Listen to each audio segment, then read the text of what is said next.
ازيكم عاملين ايه؟ النهارده جايب فيديو جديد يهم كل الناس اللي موجوده في مجال الداتا او ناويه تخش المجال ده، وهو ايه الرولز اللي موجوده في مجال الداتا، وهوضح لك الفروقات بينهم. هنبدا مع بعض من تحت خالص، اللي بيجيب الداتا من مصادر مختلفه لحد اخر مرحله اللي هو بيعمل عليها بريدكشن او ايا كان. تعالوا نعرف مع بعض ايه الخطوات دي او ايه الرولز دي، ويلا نخش في الموضوع على طول. اول رول معانا وهو الداتا انجينير، والداتا انجينير ده اللي مسؤول عن ان هو بيجيب الداتا من مصادر مختلفه ويحطها لك في الفورم الجاهزه ان هو يعني تقدر ان انت تشتغل عليها. لو انت اتعاملت مع داتا سيت قبل كده، ما تفكرش ان دي الصوره اللي موجوده على طول عليها الداتا. ما تفكرش ان انت اول لما تيجي تشتغل على داتا هي بتبقى تلقائيا موجوده في الفورم دي، اللي هي بتبقى في تيبلز ومتقسمه لكولومز ورو، والدنيا بتبقى سهله كده. لا، بالعكس خالص، ده في ناس تعبت عشان توصل لك الداتا بالطريقه دي.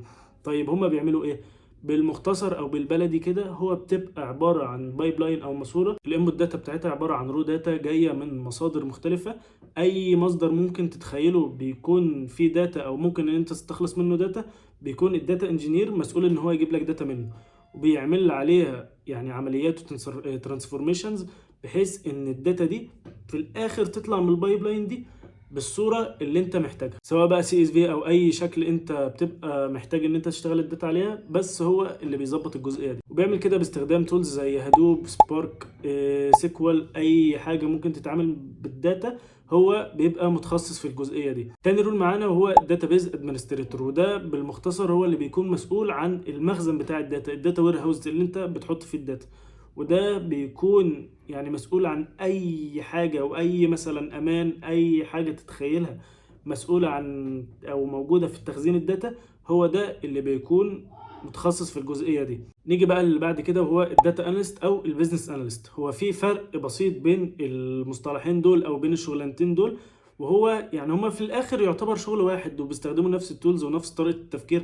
بس الفرق الجوهري ان البيزنس اناليست بيكون قريب اكتر للبيزنس، يعني هو بيستخدم التولز او الريبورتس والداشبوردز والكلام ده بحيث ان هو يطبق اكتر على البيزنس، فهو ميال اكتر ناحيه البيزنس. انما الداتا اناليست بيكون ميال اكتر ناحيه التكنيكال، الحاجات الفنيه. بس في الاخر الاثنين بيبقوا عايزين يوصلوا لنفس التارجت او نفس الهدف، هما الاثنين بيعملوه. طيب ايه هو بقى الداتا اناليست او البيزنس اناليست؟ هو بالمختصر هو اللي بيقوم واخد الداتا، بيعمل عليها تحليل حتى من اسمها، وبعد ما بيعمل عليها تحليل هو بيكون اصلا الهدف بتاعه ان هو يطلع انسايتس معينه او يفهم الداتا.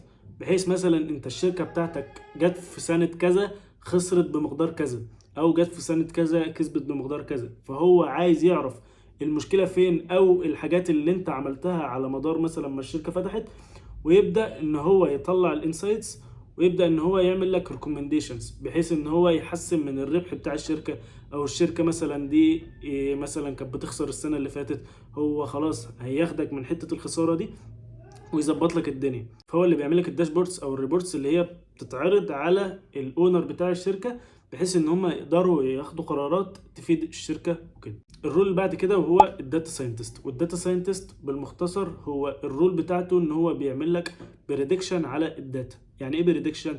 يعني هو بياخد الداتا بيدخلها على موديل ماشين ليرنينج او اي اي عموما، بعد كده الموديل ده بيبدأ يعمل لك بريدكشن ايه اللي هيحصل بعد كده. يعني انت في شركة مثلا في عدد كبير جدا من الداتا، وانت عايز تعرف الشركة دي هتعمل ايه بعد كده، ايه المتوقع مثلا تعمله بعد 5 سنين، او ايه الصفقة المعينة اللي هتخشها السنة الجاية بحيث انها تزود مثلا نسبة ربحها. فالداتا ساينتست هو اللي بيعمل لك الموديل اللي يقدر يحدد لك الحتة دي بناء على الانبوت بتاعه. ودي حاجة ما تقدرش ان انت تعملها بالدماغ البشرية.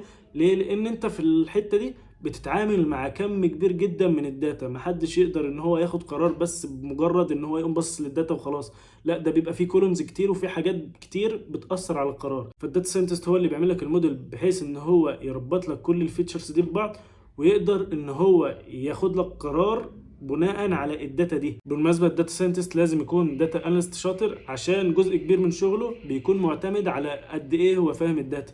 يعني هو مثلا مدخل الداتا للموديل، فهو بناء على فهمه للدومين نوليدج هو هيقدر يحدد انهي مثلا كولوم او انهي فيتشر دي مناسبه للبروبلم بتاعته. مش هو بيقوم مدخل الداتا وخلاص، لا، ده بيعمل عليها كليننج وبيعمل عليها فيجواليزيشن بحيث ان هو يفهم الداتا، وقبل ما يدخل الداتا الموديل بيعمل عليها بري بروسيسنج بحيث ان الداتا تكون متظبطه للموديل. بعد كده بيقوم عامل الموديل عشان يعمل له البريدكشن، مش مجرد ان هو بيقوم عامل الموديل وبيقوم بيبص له الداتا وخلاص، لا مفيش الكلام ده. فمن الاخر الرولز بتاع الداتا دي كلها بتشتغل مع بعض وبتخدم تحت مصلحه واحده، اللي هي بتبقى مصلحه الشركه او مصلحه الراس الكبيره اللي هي شغاله عشانها. فهي بتاخد مثلا من الاول بقى يعني الستبس دي كلها، من اول ان هي بتاخد الداتا على صوره يعني رو بيظبطوها، وبعد كده بيعملوها تحليل.